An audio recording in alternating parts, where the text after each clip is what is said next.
Chers amis, je tenais à vous souhaiter un très chaleureux Shabbat Shalom depuis Yerushalayim, Ira Kodesh, la ville sainte. Notre paracha, parachat Shofetim. À la fin de la paracha, la Torah nous raconte comment le peuple d'Israël se préparait pour aller au combat. Et là-bas, il y avait un Kohen Mashiach, on l'appelle ainsi. C'était un Kohen Gadol spécial pour la guerre, qui allait avec les soldats au front et avant de partir au combat, il leur faisait un discours. Et il leur disait, Shema Israël, écoute Israël, Atem krevim hayom la milchama al oivechem, vous êtes proches maintenant de la guerre contre vos ennemis. Al yalach levavchem, n'ayez pas peur. Al tiru val tarpezu val tartsu mipnechem. Toutes sortes de termes en hébreu qui disent ne pas avoir peur, ne pas être paniqué, avoir confiance en Hachem, etc. Rashi explique sur place, même si vous n'avez que le mérite de dire Kriyat Shema, le Shema Israël, matin et soir, ça suffit pour que Dieu vous sauve. C'est pour ça que le verset commence par les mots Shema Israël, écoute Israël, vous êtes proche de la guerre contre vos ennemis aujourd'hui.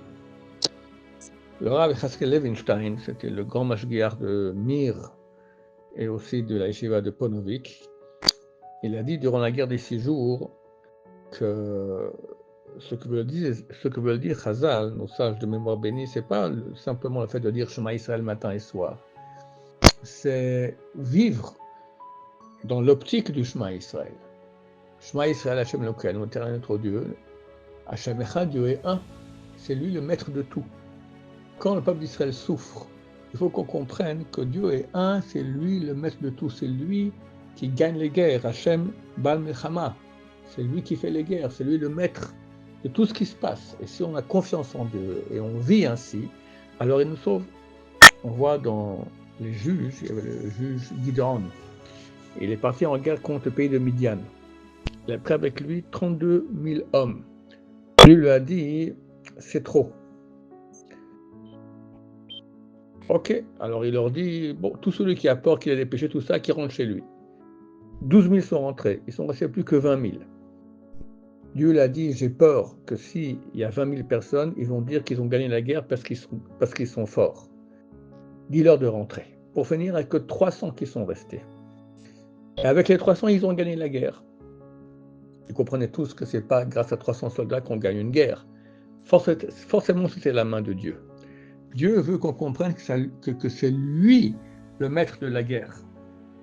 Et dans la même paracha que nous avons, c'est écrit Tamim tiyeh im Hashem Elokecha. Soit Tamim, littéralement, on va dire entier avec l'éternel ton Dieu. Le Ramban Nachmanide, il explique ça veut dire quoi. Il dit que nous devons croire que lui seul fait tout. Et qu'on unisse notre cœur vers lui. Et qu'on croit avec une foi totale que tout ce qui nous arrive dépend de lui et en fonction de notre avoda. La avoda, c'est notre service de Dieu. Mais c'est quoi la avoda? Spécialement la prière, comme on dit dans Shema Israël, ou l'ondo bechol levavchem, le servir de tout votre cœur. Le service d'Israël, on dit c'est quoi le service du cœur? C'est la prière. Le Zohar HaKadosh, il dit qu'il y a 3 types de prières. 3 fois c'est écrit dans les Tehillim, Tefila le. Prière A. Une fois c'est Tefila le Moshe, une fois Tefila le David, une fois Tefila le Ani. Prière à Moshe, prière à David et prière aux pauvres. Ça veut dire c'est la prière que fait le pauvre. Et le Zohar il dit que la prière qui est mieux reçue par Hachem, c'est celle du pauvre. Parce que lui, il est en situation de détresse, donc il lève ses yeux vers Dieu de façon tout à fait sincère et puissante. Lorsqu'il a entendu ça, le roi David, il a enlevé sa couronne, il s'est mis par terre pour commencer à prier Hachem comme un pauvre. La Sheikh HaKadosh, il explique, c'est écrit, Zivrei Elokim Ruach Nishbara. Le sacrifice qu'on fait à Dieu, à Elokim, Ruach Nishbara, un cœur brisé. Quand quelqu'un a le cœur brisé, il peut compter sur plus rien. La seule chose sur laquelle il peut compter, c'est sur Hachem. Et le verset dit, Zivrei Elohim Ruach Nishbara, c'est les sacrifices à Dieu. C'est marqué, Lev Nishbar Venike Elokim Lo Tivze, un cœur brisé. Dieu, tu tu ne refuteras pas, tu accepteras. Donc on doit beaucoup se renforcer dans une prière comme un pauvre. Alors, il est écrit au Shulchan Aruch, dans le chapitre 98, que quand on fait notre Amida, il faut être comme un pauvre qui mendie à la porte. Le Mishnah Berurah, il dit qu'il y a certains possibles qui disent que si on n'a pas fait ça, notre prière n'est pas valable. Alors la n'est pas comme ça, mais c'est clair qu'a priori, il faut prier dans ce sens-là. Et c'est clair que chaque fois qu'il y a des malheurs, alors on rajoute plus de prières, on fait Avinu Malkeinu, on fait les Slichot, etc. Il faut savoir que l'essentiel de la prière reste quand même la Hamida. C'est ça l'essentiel de notre travail qui doit être durant ces jours si le peuple d'Israël souffre, et d'autant plus maintenant en préparation pour la Mem Noraim, commencer à faire une Hamida comme il faut bien, plus se concentrer, plus lentement, on peut rajouter 1, 2, 3 minutes de plus, c'est pas la fin du monde, et faire une Hamida qui a plus de qualité. C'est ça l'essentiel de la prière. Et quand on prie, il faut savoir que la prière normale qu'on fait, c'est des Rabbanan, c'est un décret des Rabbanan. Mais lorsqu'on prie, d'après le Ramban, Nachmanide, lorsqu'on prie parce qu'on est en souffrance, alors c'est une prière de la Torah. Aujourd'hui, l'Am Israël est en souffrance, il y a des choses terribles. Donc, chers amis, il faut qu'on se renforce beaucoup en prière. Il y a un midrash qui dit, c'est Shemot Rabbah, que le peuple d'Israël s'est plaint à Dieu. Tu veux qu'on amène des sacrifices, on n'a pas d'argent, ça coûte cher. Quelqu'un a une mauvaise pensée, il doit amener un bœuf en sacrifice. Allez, c'est $10,000 d'un coup. Qui peut se permettre comme ça? Et s'il a 10 fois par jour des mauvaises pensées, alors comprenez qu'il doit amener des troupeaux. On n'a pas d'argent pour ça.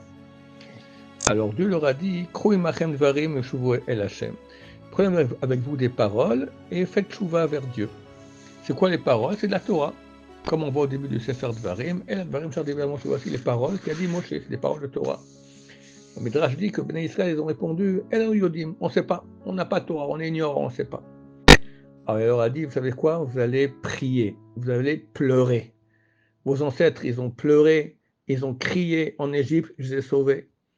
À l'époque de Josué, ils ont prié, ils ont pleuré, je les ai sauvés. À l'époque des juges, idem. À l'époque de Shmuel, idem, etc. Chers amis, voilà.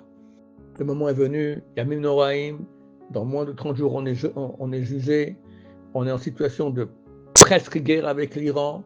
On pense que Mashiach arrive très bientôt, mais il faut des mérites. Alors, étudier, c'est très bien, il faut étudier. Mais le plus, avoir une prière d'un pauvre, lever les yeux vers Hachem, avoir une confiance totale en Hachem, se remettre complètement à lui, le cœur brisé, c'est que toi qui peux nous sauver. Vers Hachem, très, très bientôt, ainsi on verra une victoire, une lumière extraordinaire descendre du ciel pour le peuple d'Israël. Amen et Amen. Je souhaite à tous un Shabbat Shalom, plein de bonheur, plein de proximité d'Hachem, plein de tchouva. Shabbat Shalom, Umevurach.